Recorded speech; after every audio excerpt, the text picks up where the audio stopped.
Olá! Hoje vamos mergulhar num assunto fundamental para entender como o Estado funciona. Sabe, como é que nascem e, eventualmente, como deixam de existir aquelas peças que formam a grande engrenagem do governo? A gente vai desvendar o ciclo de vida completo dessas entidades administrativas.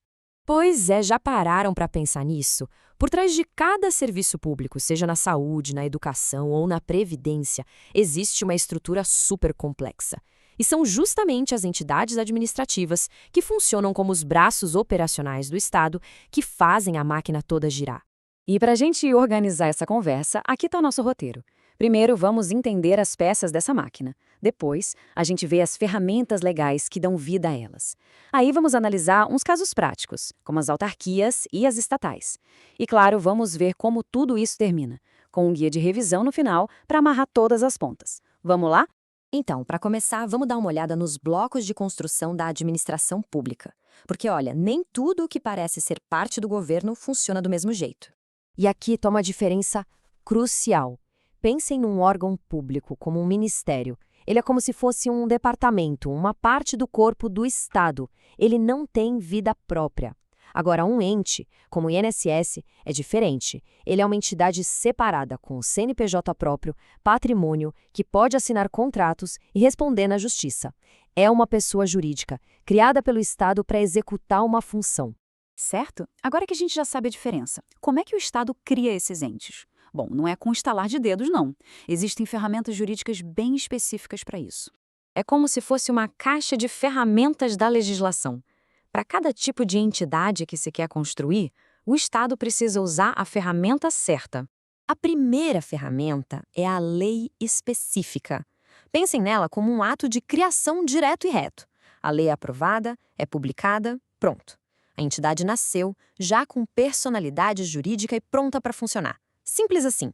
Agora, a segunda ferramenta, a lei autorizativa, é um pouco diferente. Ela funciona mais como uma licença, uma permissão para construir. A lei dá o sinal verde, diz pode criar. Mas a entidade só ganha vida de verdade, só passa a existir legalmente depois que seus documentos de fundação, como o estatuto, são registrados no lugar certo. Então vamos ver como a primeira ferramenta funciona na prática. E o nosso primeiro exemplo são as autarquias. E a regra não podia ser mais clara.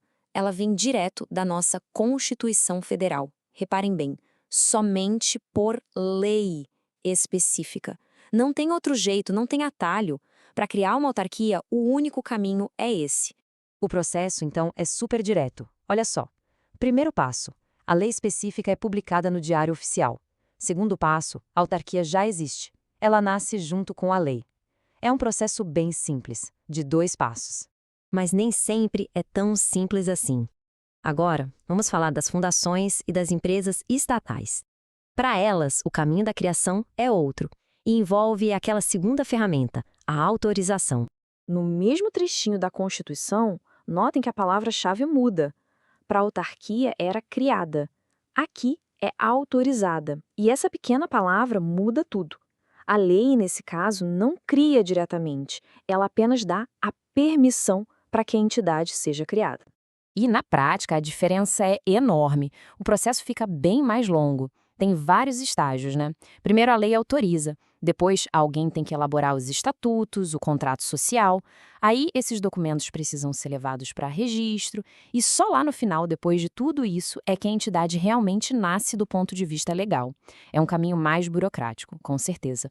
Bom, mas se tem um começo, também tem um fim. E com as entidades administrativas não é diferente.